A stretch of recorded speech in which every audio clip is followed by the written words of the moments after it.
जय हिंद प्यारे साथियों। स्वागत है सबका एक बार फिर नए सेशन और नए मिशन में।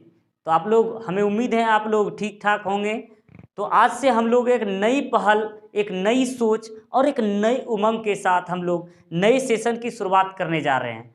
जी हाँ, जो हम लोग 10वीं कक्षा की ये नई शुरुआत, जो कि आज फर्स्ट क्लास नई शुरुआत के साथ करने जा रहे हैं, जिस टॉपिक के बारे में हम लोग बात करेंगे वह होगा हमारा चैप्टर फर्स्ट मैथ का। जो हमारे 10वीं कक्षा का जो मैथ है उसके चैप्टर फर्स्ट में हम लोग, जैसा कि आप लोगों को मालूम होगा, वह चैप्टर है वास्तविक संख्याएं, रियल नंबर्स।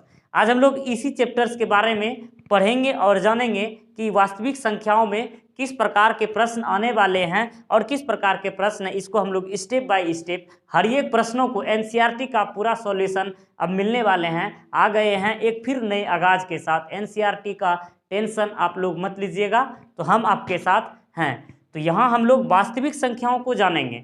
ये वास्तविक संख्या इस चैप्टर में हम लोग जानेंगे, जो कि इसमें हमें 5 से 6 मार्क्स पक्का दिलाता है।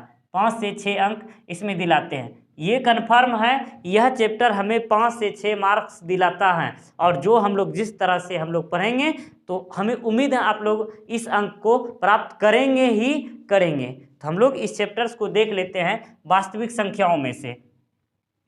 तो सबसे पहले हम लोग जान लेते हैं वास्तविक संख्याएं। संख्याएं के तौर पर हम लोगों को इस चैप्टर में क्या क्या आने वाले हैं, इसी बारे में हम लोग बात करेंगे इस चैप्टर में। सबसे पहले हम लोग जानेंगे इस चैप्टर में, चैप्टर फर्स्ट, ये जो वास्तविक संख्याओं का ये जो चैप्टर है, वास्तविक संख्याएं, इसमें जो चैप्टर है चैप्टर 4 इसमें आएंगे, जैसे कि प्रश्नावली 1.1, इसमें 4 अध्याय होंगे। प्रश्नावली 1.1 आएंगे, प्रश्नावली 1.2 आएंगे, प्रश्नावली 1.3 और प्रश्नावली 1.4। हम लोग इनके बारे में सबसे पहले जान लेते हैं। इंट्रोडक्शन क्लास है, हम लोग इसके बारे में विस्तार पूर्वक पहले हम लोग जान लेते हैं कि इसमें क्या क्या आने वाले हैं। तो कहते हैं किसी भी चीज़ों को शुरुआत करने से पहले हमें उसके बारे में संपूर्ण रूप से पता होना चाहिए कि क्या सब होने वाला है, क्या है इसमें, इसकी जानकारी हमें ज़रूरी होता है। जब हम कोई मिशन की तैयारी करते हैं, जैसे हम लोग इस चैप्टर्स को चल रहे हैं, इस चैप्टर के बारे में हमें सब कुछ पहले मालूम होना चाहिए, इसमें क्या है, क्या होने वाला है। इन्हीं चीज़ों के बारे में हम लोग जानेंगे, इस चैप्टर का क्या विशेषताएं हैं और क्यों हमको इसको विशेष पूर्वक से ध्यान देना चाहिए। तो हम लोग जानेंगे प्रश्नावली 1.1 की बात करेंगे। तो प्रश्नावली 1.1 जो होगा, इसका मुख्य बिंदु है यूक्लिड विभाजन। इसका मेन पर्पस जो है, इसका मेन रीजन और इसका मेन तथ्य इसमें यूक्लिड विभाजन। इसमें आएंगे आपको यूक्लिड विभाजन आएंगे मेन मुख्य रूप से इसमें। और साथ ही साथ इसमें आएंगे आपको आगे चल करके धनात्मक पूर्णांक को सिद्ध करने के लिए, सम है विषम है, धनात्मक पूर्णांक को सिद्ध करने के लिए विषम है या सम है, इन चीज़ों को सिद्ध करने के लिए आएंगे, जिसमें से यूक्लिड विभाजन में से 2 मार्क्स दिला देते हैं हमको। यूक्लिड विभाजन में 2 मार्क्स आ जाते हैं। हम लोग इसके यूक्लिड विभाजन क्या है, आधारभूत प्रमेय क्या, इसके बारे में हम लोग विस्तार पूर्वक जानते हैं। इसके बारे में बारी बारी से हम लोग जानते हैं। पहले हम लोग इसमें से जान लें कि हर चैप्टर में क्या आने वाले हैं। इसी में आएंगे आपको, जब 1.2 में आएंगे, इसमें आएगा अंक गणित की आधारभूत प्रमेय। इसमें जब हम आएंगे अंक गणित की आधारभूत प्रमेय आएगा। आधारभूत प्रमेय क्या है इसके बारे में जानते हैं। सबसे पहले अंक गणित में हम लोग पढ़ेंगे, जैसे कि संख्याएं, संख्या कितने प्रकार की हुई, इन सब चीज़ के बारे में जानेंगे इसमें। जैसे कि आपका इसमें आएगा अभाज्य गुणनखंड। यहाँ जैसे कोई संख्या आ जाता है, अभाज्य संख्या क्या है, अभाज्य गुणनखंड विधि से बोल देगा, तो यहाँ हमें सभी संख्याओं का डिफिनेशन जानना जरूरी होगा। जैसे कि परिभाषाएं जानना बहुत जरूरी होगा कि अभाज्य संख्या क्या है, कैसे हुआ, और इस तरह से हम लोग यहाँ एचसीएफ और एलसीएम के बारे में हम लोग जानेंगे। एचसीएफ और एलसीएम के बारे में, एलसीएम के बारे में हम लोग यहाँ जानेंगे। अर्थात हम यहाँ संख्याओं का खेल खेलेंगे, आधारभूत प्रमेय से हम लोग संख्याओं का ये विश्लेषण करेंगे और जानेंगे। इसमें से भी हमको 2 मार्क्स मिल जाते हैं, कंफर्म इसमें से 2 मार्क्स आ ही जाते हैं। और उसके बाद प्रश्नावली 1.3 में जब हम आएंगे, देख बेटा 1.3 में जो आएंगे इसका मेन रूप है इसमें सबसे ज़्यादा सिद्ध करें। और जैसा कि हम लोग जानते हैं ये सिद्ध करना है, सिद्ध करें। जैसे कि यहाँ जो थ्योरम आएगा, यहाँ साध्य, यहाँ आपको प्रूव करना है कि परिमेय और अपरिमेय ये सिद्ध करने का आता है, जो कि ये 2 मार्क्स का आते ही है, 2 मार्क्स का आ ही जाते हैं कि इसको सिद्ध करें उसको सिद्ध करें। तो परिमेय और अपरिमेय को यहाँ सिद्ध करने के लिए आएंगे। अब हमारा आता है 1.4 में, यहाँ जब आएगा 1.4 की बात करेंगे, यहाँ आएंगे हम लोग जो इसमें देखेंगे जैसे कि संख्याओं के खेल में यहाँ जो होता है परिमेय संख्याओं और उनके दशमलव के रूप में पढ़ेंगे। यहाँ हम लोग परिमेय संख्या के दशमलव के बारे में, दशमलव प्रसार के बारे में पढ़ेंगे, दशमलव प्रसार में पढ़ेंगे, जहाँ की हम लोग शांत और अशांत के बारे में पढ़ेंगे, शांत और अशांत के बारे में, शांत संख्या कैसे शांत होगा, कैसे अशांत होगा, भिन्न संख्या क्या है, पूर्णांक संख्या क्या है, परिमेय क्या है, इन सभी चीज़ों के लिए शांत और अशांत के बारे में हम लोग विश्लेषण करेंगे। और साथ ही साथ इसमें हम लोग P/Q के बारे में, किसी भी संख्या को P/Q के रूप में कैसे निकाल सकते हैं, इन्हीं सब चीज़ों के बारे में हम लोग जानेंगे और पढ़ेंगे। इसमें भी आपको 2 मार्क्स मिल जाएंगे। बोले थे कि पहला चैप्टर 5 से 6, यहाँ ये जो अभी 8 से 10 मार्क्स दिला देते हैं, तो 8 मार्क्स तो आपको दिख ही रहा है, तो आप लोग इसको लिख लेंगे अच्छे तरीके से, तब हम लोग इसको चैप्टर वाइज इसमें इंट्रोडक्शन की ओर चलेंगे। तो आप लोग इसको लिखेंगे, तब हम लोग इसको आगे चलेंगे इधर। चलिए आप लोग लिख लिए होंगे, तो हम लोग चलते हैं इसके आगे।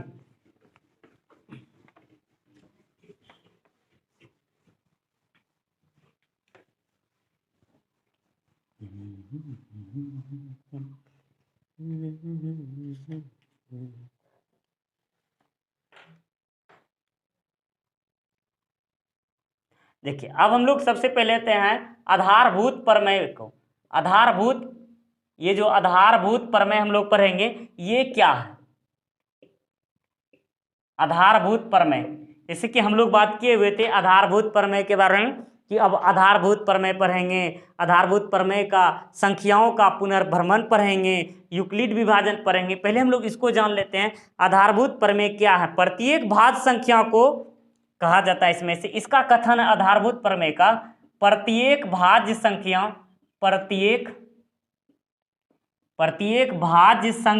के, इसमें जो बताया गया है प्रत्येक भाज्य संख्या को अभाज्य संख्या के, कहते हैं प्रत्येक भाज्य संख्या को अभाज्य संख्याओं के गुणनफल के रूप में, अभाज्य संख्याओं के गुणनफल के रूप में, इसमें बताया गया है कि प्रत्येक भाज्य संख्या को अभाज्य संख्याओं के गुणनफल के रूप में अद्वितीय रूप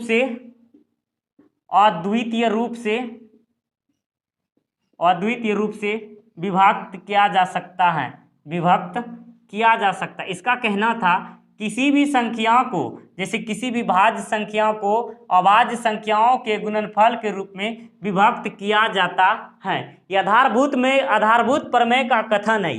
ये हमारा एक थ्योरम है, एक साध्य दिलाता है, एक रूल दिलाता है।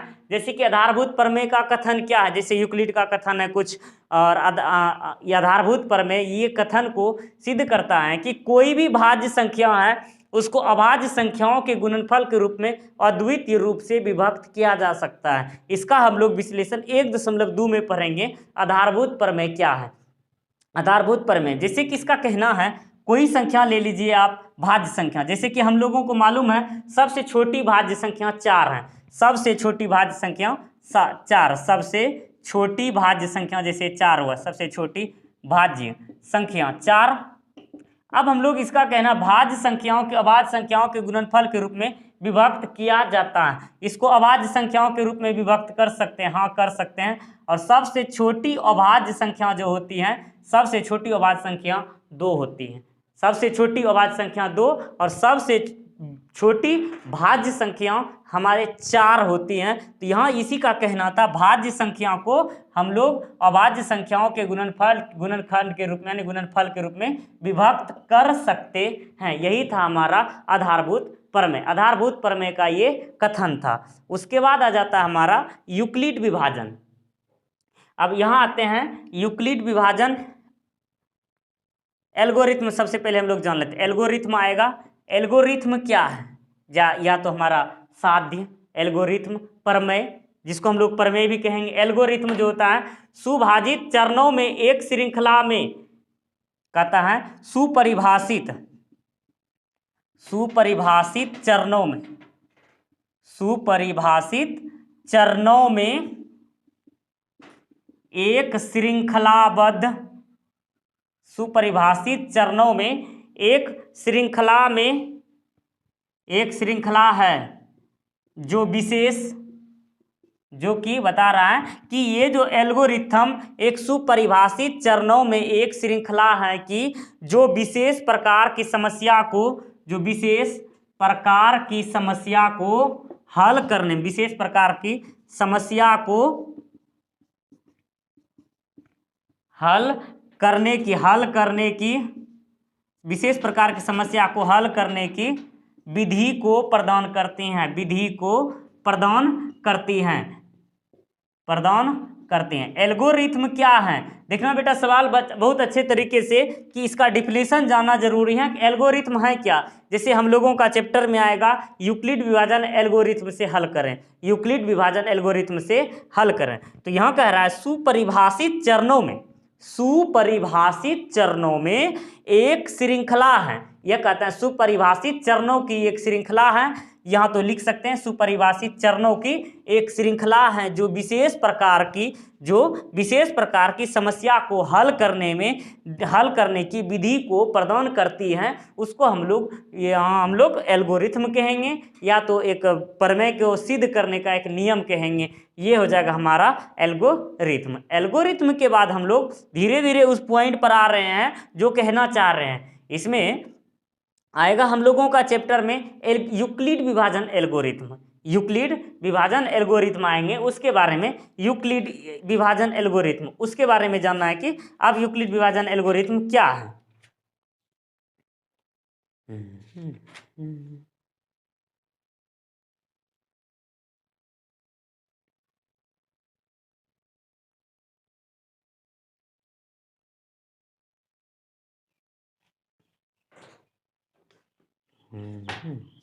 चलिए लिखिए आप लोग इसको।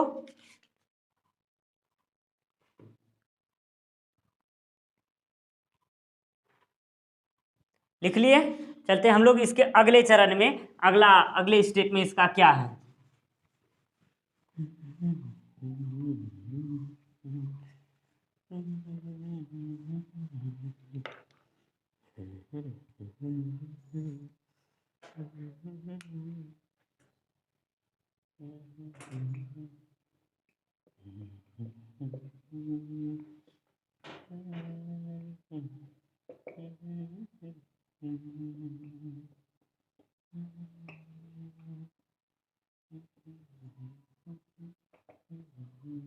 देखिए यूक्लिड विभाजन एल्गोरिथम को हम लोग जान लेते हैं। यूक्लिड विभाजन एल्गोरिथम क्या है, यहां हम लोग सबसे पहले जान ले यूक्लिड कौन थे। यूक्लिड जो थे एक फारसी गणितज्ञ थे। यूक्लिड जो थे एक फारसी गणितज्ञ थे। यूक्लिड जैसे कि गणित के बारे में हर एक टॉपिक के लिए, हर एक क्षेत्र के लिए अलग अलग गणितज्ञ को जानते हैं, उसी प्रकार से एक महान गणितज्ञ यूक्लिड महोदय जी थे, जो कि बहुत ही विशिष्ट रूप से पाइथागोरस जी के शिष्य थे।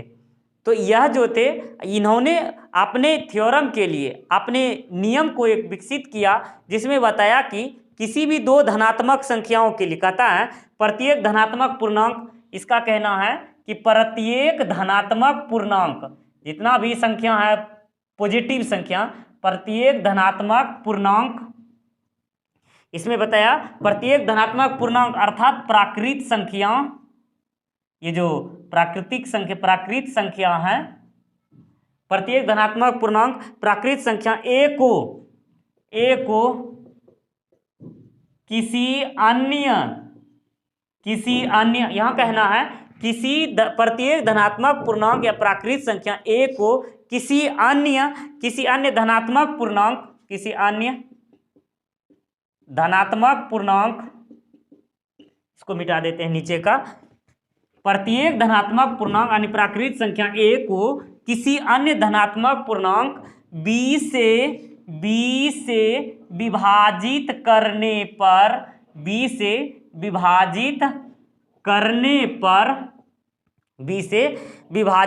करने पर कि r शेषफल बचता है। विभाजित करने पर r शेषफल, इसमें जो होता है विभाजित करने पर r शेषफल बचता है तथा जबकि 0 बड़ा या बराबर r बड़ा b होने पर यहाँ देखिएगा थोड़ा सा, इसका हम लोग अल्टीमेट लिखे हैं। इनका कहना था, यूक्लिड महोदय जी ने कोई बताया कि कोई भी एक भाज्य संख्या जो कि भाज्य संख्या है, उसको ये धनात्मक पूर्णांक है जिस a मान लिया जाए, ये धनात्मक पूर्णांक a है, a को किसी अन्य धनात्मक पूर्णांक b से विभाजित करने पर r शेषफल बचता है। कहता है r शेषफल बचता है, जबकि 0, यहाँ पढ़ेंगे बेटा, बड़ा या बराबर, जिधर बड़ा होगा उसमें से 2 तीर का निशान, जिधर ए छोटा होगा उधर 1 तीर का निशान, ये हो जाएगा बराबर। इसको पढ़ना है, 0 बड़ा या बराबर r बड़ा b होने पर ये r हमारा शेष बचता है। यहाँ कहने का मतलब है, इसका कहना है 0 जो तो r से बराबर हो सकता है या r से हमेशा छोटा ही होगा, और r का मान b से हमेशा छोटा ही होगा, और r का मान b से हमेशा छोटा, और r के मान से b का मान हमेशा बड़ा ही होगा। तो इनका कहना है, इसके कथनानुसार कि यहाँ कह रहे हैं a बराबर b क्यू प्लस r, जहाँ जो बड़ा या बराबर r बड़ा b। इनके कथन अनुसार यही इसका कथन हुआ कि a बराबर b क्यू प्लस r, जहाँ 0 बड़ा या बराबर r बड़ा b होंगे। तो देख बेटा, सवाल यहाँ बहुत अच्छे तरीके से कह रहा है, a बराबर b क्यू प्लस r, जहाँ 0 बड़ा या बराबर r बड़ा b। अब यहाँ देखने की बात है, हम लोग जरा थिंक करें, कभी हम लोग इस तरह के बातों को मिल चुके हैं। जब हम लोग पिछले कक्षा में या कुछ बचपन में ही हम लोग पढ़े हुए थे, जब हम लोग भाग बना रहे थे, डिवीजन बना रहे थे, उस समय पढ़े हुए थे हम लोगों ने, भाज्य बराबर फॉर्मूला होता है भाजक गुने भागफल जोड़ शेषफल। तो यही चीज यहाँ हो रहा है कि यहाँ देखिएगा, भाज्य बराबर भाजक गुने भागफल जोड़ शेषफल। अब आप लोगों को समझ में आ गया, a है हमारा भाज्य, b हो गया भाजक, q हो गया भागफल, r हो गया हमारा शेषफल। यहाँ हम लोग कंडीशन में करते थे कि भाग देते थे, a से, a है हमारा a भाज्य है, इसमें हम लोग b से भाग देते थे, तो यहाँ हमारा q आता था और हमारा यहाँ r शेष बचता था। जैसे कि हम लोग ये a भाज्य है, b से देते थे, q से q बार में भागफल हो जाता था, और ये हमारा r शेषफल हो जाता था। तो यहाँ यही है कि a बराबर b क्यू प्लस r, जहाँ 0 बड़ा या बराबर r बड़ा b, हमारा ये यूक्लिड विभाजन है। इसमें चरण में कहता है कि यूक्लिड विभाजन जो है, और इसका साथ ही साथ इसका नियम है, यूक्लिड विभाजन 2 संख्याओं के बीच, यहाँ कह रहा है यूक्लिड विभाजन जो है, ये भी समझ लेना कि यूक्लिड ने दिया, तो अब यूक्लिड से कौन सी हल कर सकते हैं, यानी क्या हल कर सकते हैं, किसको मन निकाल सकते हैं, ये जानना जरूरी है कि एचसीएफ निकालने के लिए है कि एलसीएम निकालने के लिए, ये जानना जरूरी है। तो हम लोग यहाँ जान लें यूक्लिड विभाजन, ये बार बार ऑब्जेक्टिव में पूछा जाता है, यूक्लिड विभाजन किसको ज्ञात करने की विधि है। यूक्लिड विभाजन से केवल 2 संख्याओं के बीच, यूक्लिड विभाजन से केवल 2 संख्याओं के बीच HCF हाईएस्ट कॉमन फैक्टर, ये जो HCF अर्थात महत्तम समापवर्तक ज्ञात कर सकते हैं। ज्ञात कर सकते हैं। जैसे कि यूक्लिड विभाजन से केवल दो संख्याओं के बीच HCF यानी मॉसो ज्ञात करते हैं। इसे केवल और केवल मॉसो ही निकाल सकते हैं, मॉसो ही निकाल सकते हैं। और इसमें कहता है यदि ए, यहाँ कह रहा है यदि HCF, यहाँ बताया जा रहा है यदि A बराबर BQ प्लस आर, यदि A बराबर BQ प्लस आर तथा इसमें से HCF A into b, HCF A into b बराबर HCF B into r, HCF A into b और HCF बराबर B इंटू आर। ये हमारा फॉर्मूला है। प्रत्येक पूर्णांक m के लिए जो होता है ना, प्रत्येक पूर्णांक, साथ ही साथ ये हमको लोगों को जान लेना है, प्रत्येक पूर्णांक m के लिए HCF, प्रत्येक पूर्णांक m के लिए HCF m0 बराबर m होगा, m बराबर m0 यानी m होगा। यहाँ r का मान 0 होगा, उसका b क्या हो जाएगा, HCF हो जाएगा। जिस चरण में r का मान 0 होगा, जैसे कि हमको बताया गया r का मान 0 हुआ, इसका b क्या हो गया, हमारा m हो गया। इसमें चरण बदलेंगे जिस चरण में, और याद रखना इसको हम लोग मॉसो जो निकालते हैं इसको चरणबद्ध तरीके से निकालते हैं, चरणबद्ध तरीके से स्टेप बाय स्टेप से निकालते हैं। जैसे कि यहाँ समझने की बात है, इस विधि से HCF A और B का वही होगा HCF जब B और R होगा, यहाँ B और R होगा जब यहाँ R का मान 0 हो जाएगा। जिस चरण में R का मान 0 हो जाएगा उसी चरण का ये जो M होगा यानी B जो होगा वही उसका क्या हो जाएगा, मॉसो अर्थात HCF हो जाएगा। यहाँ तक समझ में आई कि इसका क्या होगा, मॉसो कैसे निकलेगा, कौन चीज होगा। इसमें इन बातों को बड़े ही अच्छे तरीकों से ध्यान देना है। कह रहा है कि जिस चरण में, इसको लिख ही देते हैं, जिस चरण में R का मान 0 होता, R बराबर 0 होती है उसी चरण का HCF,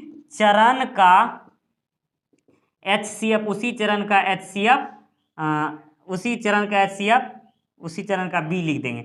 B उस संख्या का HCF होता है, संख्या का HCF होता है। इन बातों को विशेष पूर्वक ध्यान देना होता है। जैसे कि बताया, जिस चरण में R बराबर 0 होते हैं उसी चरण का B जो होता है उस संख्याओं का HCF होता है। ये हम लोगों को सबसे पहले बहुत ही महत्वपूर्ण तरीके से इसको ध्यान दे करके याद करना पड़ेगा।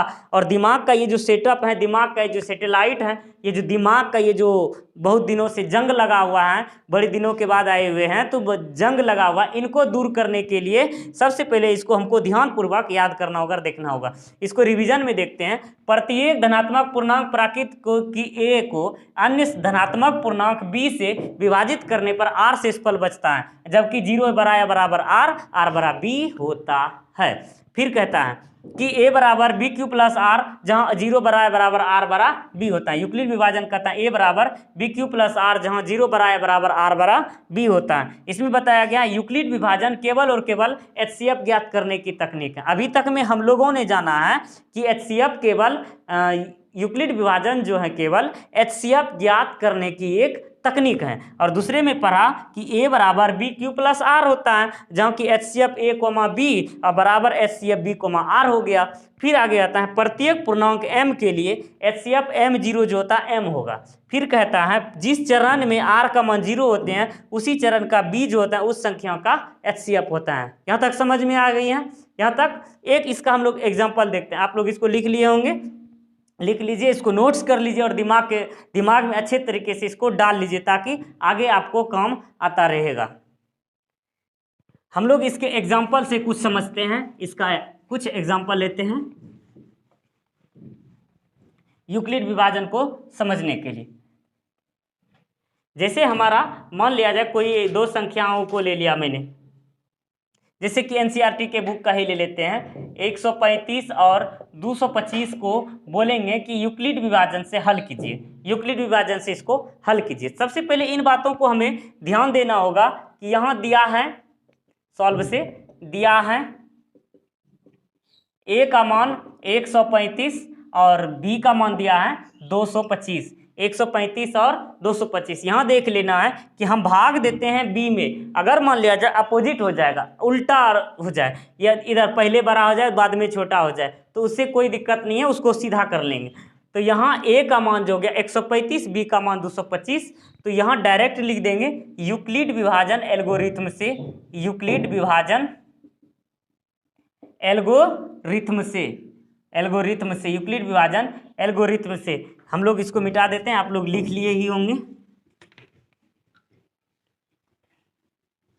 इनका कहना था यूक्लिड विभाजन एल्गोरिथम से, ये फॉर्मूला लिखना हर स्टेप में जरूरी है, हर एक तरीके में इसको लिखना जरूरी है, नहीं लिखेंगे तो इसमें जो है ना यही इसकी जान है, जहां 0 बड़ा या बराबर आर, आर बड़ा बी। फॉर्मूला लिखने से जो है ना, इससे यह होता है कि इससे एग्जामिनर को यह साफ जाहिर हो जाता है कि हमको कॉन्फिडेंशियल बच्चा ये बनाया है, अर्थात इसको बनाने का कॉन्फिडेंस है, तभी तो ये बहुत ही बारीकी से सजा धजा करके लिखा हुआ है। अब सजा धजा हुआ चीज़ बहुत जल्दी पसंद आ जाता है, इसीलिए एग्जामिनर नंबर काटने की दिमाग में सोच ही नहीं सकते हैं, इसलिए इसको बहुत अच्छे तरीके से लिखेंगे ए बराबर बी क्यू प्लस आर, जहाँ 0 बड़ा या बराबर आर बड़ा बी हो जाते हैं। तो यहाँ ये कहा, तो हम लोग और बचपन में किए थे ये मेथड 135 जो छोटा होता है उससे हम लोग भाग देते हैं, और इधर साइड में इसको दे करके दर्शाना है 135, यहाँ घटाएंगे तो यहाँ हो जाएगा हमारा 90। फिर हम लोग क्या करते थे, यहाँ कि शेष जो बचता है शेष से फिर इस भाजक में भाग दे देते थे, शेष से यहाँ हो गया 90, यहाँ बच जाएगा 45, फिर भाग देंगे, जब तक ये कटेगी नहीं तब तक इसको हम लोग आगे लेते जाएंगे, घुमाते जाएंगे। यहाँ हो गया हमारा 0, यहाँ हो गया हमारा 0। अब देखिए तो कितने स्टेप आया, चरण 1, चरण 2, चरण 3, तीसरे स्टेप में आकर के हमारा ये कटा, चरण 3 तक। हम लोगों को ये आपको समझाने के लिए लिखा है, आपको लिखना नहीं है, ये आपको बनाया है, इसको बना लेंगे, वो 1 2 3 हम समझा रहे हैं। तो चरण 3 बार में इसका तीन बार में इसका हल हुआ, तो यही इसको कहना है कि यहाँ हम लोग 225 में पहले चरण में भाग दिए, तो 135 से भाग दिए, तो एक बार में कटा b 135, q का मान 1, और शेष फल बच गया हमारा 90। ये हो गया चरण फर्स्ट। फिर लिखेंगे पुनः या, लिखेंगे या में लिखने पर ये आगे चल करके ये जब तक r का मान 0 नहीं होता है, आगे चल करके हर एक स्टेप में b उसका a बन जाता है, अर्थात भाजक जो होता है हर एक स्टेप में आकर के भाज्य हो जाता है। तो यहाँ हो जाएगा हमारे दूसरे स्टेप में 135 भाज्य हो गया, शेष फल 90 से भाग दे रहे हैं, 90 गुने 1 जोड़ 45, ये चरण हमारा 2 हो गया। और हम लोग तीसरे चरण में आएंगे, या तीसरे चरण में, तो यहाँ 90 से 45 गुने 2 जोड़ 0, ये हो गया चरण हमारा 3। इस तरह से हम लोग चरण 3 में लिखेंगे, चरण 3। अब देखिए नियम क्या कहा था, नियम यह कहा था बेटा कि जिस चरण में r का मान 0 आता है, यूक्लिड कहना था जिस चरण में r का मान 0 आता है उसी का जो b होता है, उसी का जो b होता है उसका HCF हो जाता है। समझ में आई? उसी जिस चरण में r का मान 0 आता है उसी चरण का जो b होता है उसका HCF हो जाता है। तो यहाँ हम लोगों ने देखा चरण, चूंकि यहाँ दर्शाना है, चूंकि चरण 3 में r का मान 0 हो रही है, चूंकि चरण 3 में r का मान 0 हो रही है, इसलिए HCF 135 और 135 225 बराबर 45, इसका हो जाएगा 45, इसका आंसर हो गया, इसका हो गया 45। इसके बारे में हम लोग जब चैप्टर को हम बनाएंगे तो हम लोग इसको देखेंगे। तो हम लोग इस तरह से एग्जाम्पल के माध्यम से, ये हमारा यूक्लिड विभाजन था। यूक्लिड विभाजन में आया कि जिस चरण में हमारा r का मान 0 आ जा रहा है उसी चरण का b जो होगा हमारा HCF हो जाएगा, HCF हो जाएगा। यहाँ तक समझ में आई? कोई दिक्कत इसमें? किसी प्रकार की दिक्कत हो तो आप हमें ज़रूर बताएं ताकि उस समस्या का निदान हो जाए। स्टार्टअप है, चलते रहेगा और इस समस्याओं को दूर करते रहेंगे और होते रहेगा NCERT स्पेशल से। तो यहाँ हम लोगों का ये HCF 45 हो गया। तो इस तरह से हम लोगों ने इसको देखा। तब हम लोग आगे चलते हैं इसमें, आगे आगे क्या कहना चाहता है।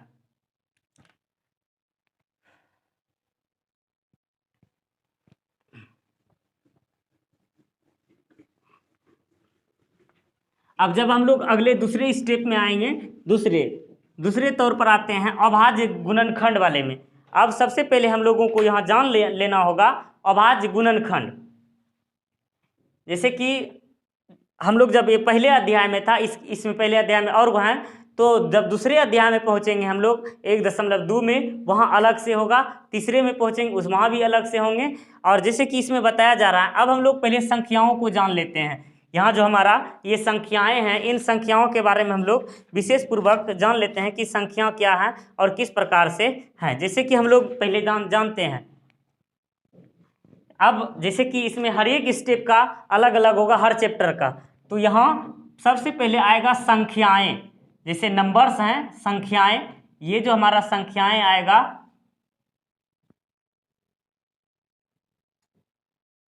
ये संख्याएं हमारा 2 प्रकार के होते हैं। सबसे पहले हमारा ये संख्याएं 2 प्रकार की होती हैं।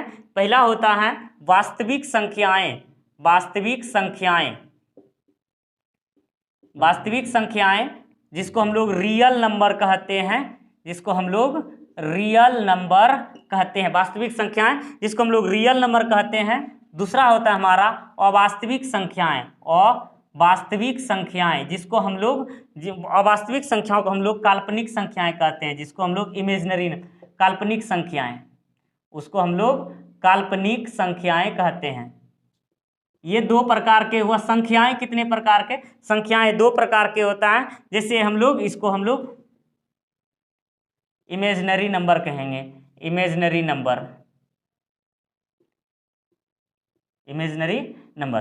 तो यहाँ हुआ रियल नंबर और ये हमारा इमेजिनरी नंबर। रियल नंबर और इमेजिनरी नंबर। जब हम लोग इमेजिनरी नंबर के बाद उसमें कोई विभाजन नहीं होता है। जब हम लोग वास्तविक संख्या के पास आते हैं, ये संख्या हमारे 2 भागों में बढ़ जाते हैं। अर्थात वास्तविक संख्या आगे आकर के 2 भागों में बढ़ जाते हैं। वास्तविक संख्या 2 प्रकार की होती हैं, एक परिमेय संख्या, एक परिमेय संख्या, और दूसरा होते हैं अपरिमेय संख्या। परिमेय संख्या और अपरिमेय संख्या हो जाएगा। परिमेय संख्या और अपरिमेय संख्या। परिमेय संख्या हो गया हमारा रेशनल नंबर, परिमेय संख्या रेशनल नंबर, रेशनल नंबर और इरेशनल नंबर। अपरिमेय हो गया irrational number, irrational number. Rational number और इरेशनल नंबर, ये 2 संख्याएं हुआ।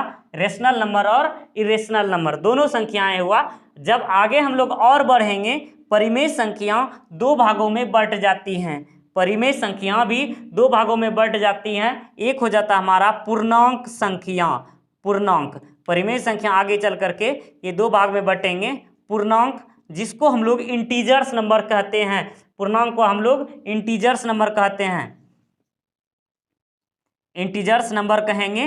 और आगे चल करके यह हमारा दूसरे स्टेप में आ जाता है भिन्न, जिसको हम लोग फ्रैक्शन नंबर कहेंगे, जिसको हम लोग फ्रैक्शन नंबर कहेंगे। फ्रैक्शन आकर यहाँ जो होते हैं, यहाँ आने के बाद पूर्णांक संख्या 3 भागों में बांट जाते हैं। हर एक स्टेप को पहले इसको देख लेते हैं। यहाँ आकर के 3 स्टेप में बढ़ जाते हैं। नीचे तक दिख रही है। तो यहाँ हम लोग पूर्णांक संख्या जो होती है, इस पूर्णांक को भी हम लोग देख लेंगे। यहाँ पूर्णांक संख्या जो होते हैं 3 भागों में। ऋणात्मक पूर्णांक, जैसे कि हमारा ये हो जाएगा ऋणात्मक पूर्णांक। दूसरा हो जाएगा शून्य पूर्णांक, शून्य पूर्णांक, ऋणात्मक पूर्णांक, शून्य पूर्णांक। और ये हो जाएगा हमारा धनात्मक पूर्णांक, ये हमारा हो जाएगा धनात्मक पूर्णांक, ये वाला भाग। और नीचे देखते हैं, इन दोनों को मिला करके हम लोग इसको कहते हैं पूर्ण संख्या, पूर्ण संख्या। ये पूर्ण संख्या हो जाएगा, ये हमारा पूर्ण संख्या। ज़्यादा नीचे तक हो गई, जिसको हम लोग होल नंबर, पूर्ण संख्या को हम लोग होल नंबर कहते हैं, होल नंबर, होल नंबर। और हम लोग भिन्न में आएंगे। भिन्न भी 2 प्रकार के हो जाते हैं। भिन्न भी हमारे 2 प्रकार के होंगे, एक दशमलव भिन्न, एक दशमलव भिन्न होंगे, डेसिमल फ्रैक्शन। जिसको हम लोग डेसिमल फ्रैक्शन कहेंगे, डेसिमल फ्रैक्शन। और उसके बाद हो जाएंगे हमारा साधारण भिन्न, दशमलव भिन्न और साधारण भिन्न। साधारण भिन्न में आ जाएगा सिंपल फ्रैक्शन, सिंपल फ्रैक्शन, दशमलव भिन्न और साधारण भिन्न। अब सवाल को यहाँ समझते हैं, ये संख्या है क्या, इन चीज़ों के बारे में, जैसे कि इन संख्याओं के बारे में। अब देखिए संख्याओं का ये जो प्रारूप, ये ग्राफ दिया गया है, इसको हम लोग विस्तार पूर्वक देखते हैं। संख्याओं जो कहते हैं किसी भी संख्याओं के, संख्या है क्या, जिसे हम लोग संख्या के बारे में पढ़ते हैं। संख्या क्या है, संख्या को एक मानक रूप है, संख्या जो है एक मानक रूप में है, संख्या एक मानक रूप में है। संख्या दो प्रकार, एक वास्तविक संख्या और अवास्तविक संख्या, वास्तविक संख्या और अवास्तविक संख्या। अर्थात वास्तविक संख्या को किसे कहते हैं, परिमेय संख्या और अपरिमेय संख्याओं के स्वरूप। इस ट्रिक्स के माध्यम से देखिएगा, ये जो संख्याओं का टेबल बना हुआ है, ये वृक्ष जो बना हुआ है, इसको देखिए। वास्तविक संख्या, परिमेय संख्या और अपरिमेय संख्याओं के सम्मिलित रूप को वास्तविक संख्या कहते हैं। वास्तविक में परिमेय और अपरिमेय के संख्याओं के सम्मिलित रूप को हम लोग वास्तविक संख्या कहते हैं। और वास्तविक संख्या दो प्रकार से, जैसे परिमेय और अपरिमेय। अब देखो इसमें परिमेय संख्या क्या है। परिमेय संख्या वह संख्या है जिसे P/Q के रूप में लिख सकते हैं। परिमेय संख्या को हम लोग P/Q के रूप में लिख सकते हैं, जबकि इसमें Q का मान 0 नहीं होगा। P/Q के रूप में लिख सकते हैं, लेकिन Q का मान 0 नहीं हो सकता। इन बातों को अच्छे तरीके से याद रखना होगा। परिमेय संख्या का एक परिभाषा है, जिन संख्याओं को P/Q के रूप में लिखा जा सकता है उसे हम लोग परिमेय संख्या कह सकते हैं, जहां Q का मान 0 नहीं होता है। और साथ ही साथ इसमें और हम लोग जोड़ेंगे, कभी कभी ये अपवाद में आ जाता है कि P/Q होने के बाद भी वह परिमेय संख्या नहीं है। उस रीजन में यह होता है, उसमें हम लोग ये और वर्ड जोड़ेंगे कि जिसका दशमलव के बाद पूर्ण संख्या पूर्ण रूप से वह विभाज्य हो जाती हैं, वह हमारा परिमेय हो जाएगी। दशमलव के बाद का प्रसार इसमें बताएंगे, P/Q के रूप में है लेकिन दशमलव प्रसार इसमें 0 आ जाए। तो फिर आते हैं अपरिमेय संख्या। अब देख बेटा, अपरिमेय संख्या जिसमें हम लोग P/Q के रूप में नहीं लिख सकते हैं। साधारण परिभाषा इसका, जिसे हम लोग P/Q के रूप में नहीं लिख सकते हैं, उसको हम लोग अपरिमेय संख्या कहते हैं। जिसको हम लोग P/Q के रूप में नहीं लिख सकते हैं, उसको हम लोग अपरिमेय संख्या कहते हैं। और साथ ही साथ जिसमें Q का मान 0 हो भी सकते हैं, इसमें से कह रहे हैं सीधा सैंपल परिभाषा, जिसको हम लोग P/Q के रूप में नहीं लिख सकते हैं। अब नहीं लिख सकते हैं, जैसे हम लोग नहीं लिख सकते हैं क्या, √3/1। इसके लिए हमको ये कहना गलत होगा कि जिसे हम लोग P/Q के रूप में नहीं लिख सकते हैं वो अपरिमेय होगा। लेकिन यहाँ देखिए √3/1 है, ये तो अपरिमेय है, फिर भी ये अपरिमेय है। ये अपरिमेय क्यों कहलाया, इसका मतलब हुआ वो वाला परिभाषा देखिए। जैसे कि मैं बता दूं आपको, जैसे कि √3/2 ये हम लोग मान लेते हैं परिमेय है, अपरिमेय हो गया ये।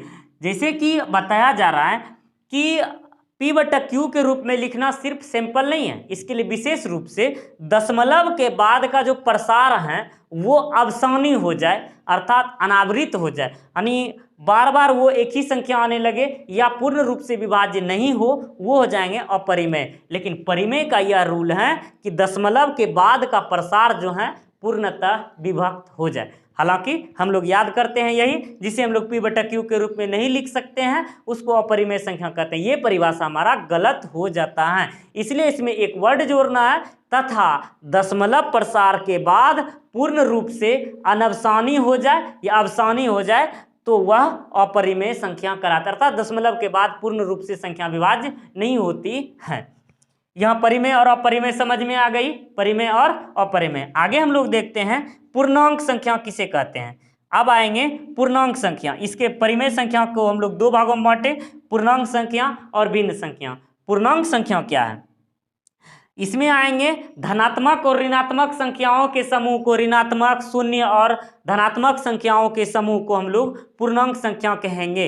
ऋणात्मक, शून्य और धनात्मक संख्याओं के समूह को हम लोग पूर्णांक कहेंगे, और इसको संख्या रेखा पर, इसको जो होता है एक सीधी रेखा पर, संख्या रेखा पर प्रदर्शित किया जाता है। इसको सीधी रेखा पर प्रदर्शित किया जाता है। जब संख्या रेखा पर इसको प्रदर्शित किया जाता है, बाएं तरफ इसका शून्य होता है और दाएं तरफ ये धनात्मक अर्थात ये ऋणात्मक होते हैं, बाएं तरफ, दाएं तरफ धनात्मक होते हैं। इसको हम लोग संख्या पद्धति, संख्या रेखा पद्धति पर प्रदर्शित करते हैं। पूर्णांक संख्या क्या है? ऋणात्मक, शून्य और धनात्मक संख्याओं के समूह को हम लोग पूर्णांक संख्या कहते हैं। और उसके बाद आता है भिन्न संख्या। भिन्न संख्या क्या है? भिन्न संख्या वैसी संख्या है, भिन्न संख्या वैसी संख्या जिसे हम लोग अंश बटे हर के रूप में, अंश बटे हर के रूप में लिख देते हैं, वह हमारा भिन्न संख्या हो जाती है। भिन्न संख्या क्या होती हैं? देखो यहाँ भिन्न संख्या जो होती हैं, जिन संख्याओं को अंश और हर के, अंश बटे हर के रूप में लिख देते हैं, वह संख्या हमारा भिन्न संख्या कहलाती हैं, वही संख्या भिन्न संख्या। इसी में आएंगे भिन्न संख्या दो प्रकार के होंगे, दशमलव भिन्न और साधारण भिन्न। दशमलव भिन्न और साधारण भिन्न आएंगे, दशमलव भिन्न और साधारण भिन्न। दशमलव वाले में आएंगे, दशमलव में वो कटेंगे, दशमलव के स्वरूप में आएंगे, जिससे कि बताया जा रहा है 0.4/0.3, इस तरह से। या तो डायरेक्ट आएंगे 0.4, इसको हम लोग बदलेंगे 4/10, 4/10, इस तरह से हो जाएगा। एक हो जाएगा 4/5, ये हो जाएगा हमारा साधारण भिन्न। ये हो गया हमारा 4/10 जो दे दिए हमारा साधारण भिन्न, और 0.4 जो आया ये हुआ हमारा डेसिमल फ्रैक्शन, अर्थात दशमलव भिन्न ये वाला, ये हुआ हमारा साधारण भिन्न। फर्क सिर्फ इतने सा है कि दशमलव भिन्न को बदलेंगे साधारण भिन्न में आ जाएगा, साधारण भिन्न को बदलेंगे दशमलव भिन्न में आ जाएंगे। ये हमारा दशमलव भिन्न और साधारण भिन्न हुआ। जैसे कि आएंगे ऋणात्मक, तो जान लिए आपको नेगेटिव संख्या, शून्य तो शून्य हो गया, जैसे शून्य की खोज बताया, शून्य की खोज हमारे आर्यभट्ट महोदय जी ने किया। और ये पूर्ण संख्या होल नंबर हुआ धनात्मक, जैसे कि शून्य और जिस संख्याओं की शुरुआत 0 से की जाती हैं उसको हम लोग पूर्ण संख्या कहते हैं। और हमारा इसके साथ आते हैं कि प्राकृत संख्या। प्राकृत संख्या क्या है? गिनती की सभी संख्या प्राकृत संख्या कहलाती हैं, गिनती की सभी संख्या प्राकृत संख्या कहलाती हैं। आप लोग इस टेबल चार्ट, ये जो नंबर चार्ट है इसको आप लोग उतार लिए होंगे।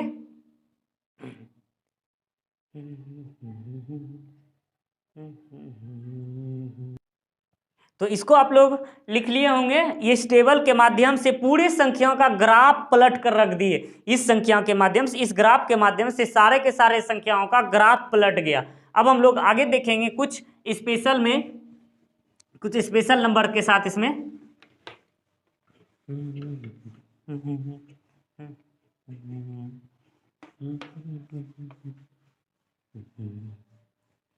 इसी में से कुछ आते हैं, जैसे हम बता रहे थे कि प्राकृत संख्या कहलाती हैं। जैसे नेचुरल नंबर, ये हमारा गिनती की सभी संख्या प्राकृत संख्या कहलाएगी। गिनती की सभी संख्याएं जो होगी प्राकृत संख्याएं कहलाएगी। गिनती की सभी संख्याएं प्राकृत संख्या कहलाते हैं। जैसे हम लोग गिनती 0 से शुरू करते हैं क्या? नहीं करते हैं। 0-1 से नहीं करते हैं। तो गिनती की शुरुआत 1 से होती है, 1 2 3 4 5 से गिनती हो गई। तो ये जो गिनती की सभी संख्या हो गई प्राकृत संख्या कहलाएगी। गिनती की सभी संख्या प्राकृत संख्या हो गई, गिनती की सभी संख्या प्राकृत संख्या। इसी के बाद आएगा हमारा सम संख्या, जिसको हम लोग इवेन नंबर कहेंगे। इवेन नंबर सम संख्या। अब सम संख्याओं को जान लें, जिन संख्याओं को 2 से विभाजित किया जा सकता है, अर्थात जो संख्या 2 से पूर्णतः विभाज्य, जो संख्या 2 से विभाज्य हो जाए, जो संख्या 2 से विभाज्य होती हैं उसको हम लोग सम संख्या कहते हैं। अर्थात दूसरे शब्दों में जिन संख्या के अंत में 0 2 4 6 लगा रहता है, जिन संख्याओं के अंत में 0 2 4 6 8 लगा रहता है, वह संख्या सम संख्या कहलाते हैं और वह 2 से विभाज्य हो जाती हैं। तो यहाँ हो जाएगा जो संख्याएं 2 से पूर्णतः विभाक्त हो गई वो सम संख्या कहलाएगी। जैसे 4 44 34 42, ये सब जो होंगे हमारे सम संख्या हो गए। विषम संख्या हम लोग, जिसको हम लोग ओड नंबर कहेंगे, विषम संख्या ओड कहेंगे। ओड, ये हमारा ओड नंबर जो हुआ, जो संख्याएं 2 से विभाज्य नहीं होते हैं, जो संख्याएं 2 से विभाज्य नहीं होते हैं, 2 से विभाज्य नहीं होगी,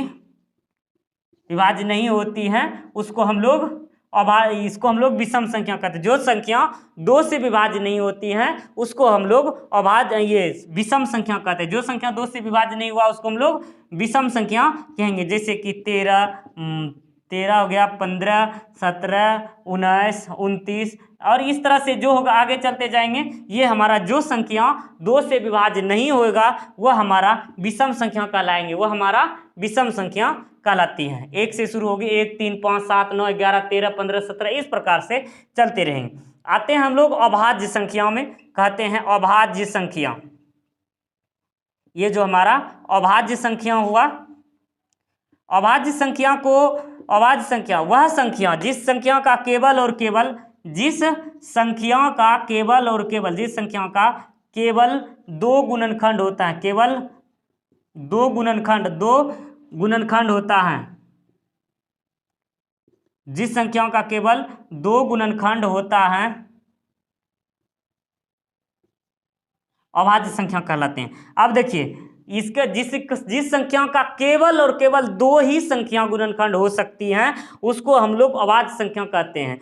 दूसरे शब्दों में अगर हम लोग बात करें, वह संख्या जो कि स्वयं तथा 1 को छोड़कर किसी भी संख्या से विभाज्य नहीं होती हैं उसको हम लोग अभाज्य संख्या कहते हैं। अब देखिए दो गुणनखंड कहने का मतलब होगा स्वयं और एक, स्वयं और एक। अभाज्य संख्याओं का केवल और केवल 2 ही गुणनखंड होते हैं, इसलिए कहा गया जिन संख्याओं का केवल 2 गुणनखंड होता है उसको हम लोग अभाज्य संख्या कहते हैं। जिस संख्या का केवल 2 गुणनखंड हुआ, या जिन संख्याओं को केवल 1 तथा उस संख्या से अर्थात स्वयं को छोड़कर किसी अन्य संख्या से विभाज्य नहीं होती हैं उसको हम लोग अभाज्य संख्या कहते हैं। और किसी भी संख्या को जब भाज्य करते हैं वह अभाज्य संख्या से ही किया जाता है। तो अभाज्य संख्या, और याद रखेंगे 1 से 100 तक की गिनती में कुल मिलाकर के 25 अभाज्य संख्याएं आती हैं। 1 से लेकर 100 तक की गिनती में कुल मिलाकर के 25 अभाज्य संख्याएं आती हैं। इसका एग्जाम्पल हम लोग देख लेते हैं। 2, 3, 5, 7, 11, 13 इस तरह से हमारा चलते रहेगा अभाज्य संख्या। अब आप सबके मन में यहाँ डाउट आ रहा होगा कि हमने तो यहाँ अभाज्य संख्या आया, 2 से शुरुआत किया, 1 कहाँ गया? यहाँ 2 से आया, अभाज्य संख्या में 2 से आया। आपके मन में ये डाउट आ रहा होगा कि 1 कहाँ गया। अगर आ रहा है तो बहुत अच्छी बात है, नहीं आ रहा है तो आना चाहिए। माइंड में ये आना चाहिए कि आखिर 1 गया कहाँ। 1 जो है इसमें लिखे हैं, यहाँ हम लोग 1 से लिख सकते हैं, विषम संख्या 1 से हैं, लेकिन अभाज्य संख्या 1 क्यों नहीं लिखे? तो जैसा कि हम जानते हैं 1 अभाज्य संख्या नहीं बल्कि एक सहभाज्य संख्या है। 1 क्या है? एक सहभाज्य संख्या है। अर्थात 1 से धरती पर अर्थात पूरे अर्थ पर जितनी भी संख्याएं होगी 1 सब को विभाजित कर देगा। इसीलिए तो कहा गया एक सहभाज्य संख्या है, एक सहभाज्य संख्या है, अभाज्य संख्या नहीं है। 1 किसी भी संख्या का गुणनखंड हो सकता है, इसलिए 1 अभाज्य संख्या नहीं बल्कि एक सहभाज्य संख्या है। इस तरह से हमने आज के इस क्लास में ये रियल नंबर चैप्टर के महत्वपूर्ण इंट्रोडक्शन के बारे में पढ़ा और जाना विशेष पूर्वक से कि किस प्रकार से मुलाकात होने वाले हैं इस चैप्टर में और क्या क्या होने वाला है इसके बारे में हम लोग जाने। उसके बाद हम लोग जानेंगे आगे कि इसके चैप्टर वाइज क्वेश्चंस को, प्रश्न को समझेंगे और बहुत अच्छे तरीके से ट्रिकी मेथड से कि किस प्रकार से क्या होने वाला है। इस तरह से हम लोग आज की क्लास में यहीं तक सिर्फ इंट्रोडक्शन, और आगे क्लास में मिलेंगे हम लोग चैप्टर के साथ। तब तक के लिए जय हिंद, जय Bharat, good luck, best of luck.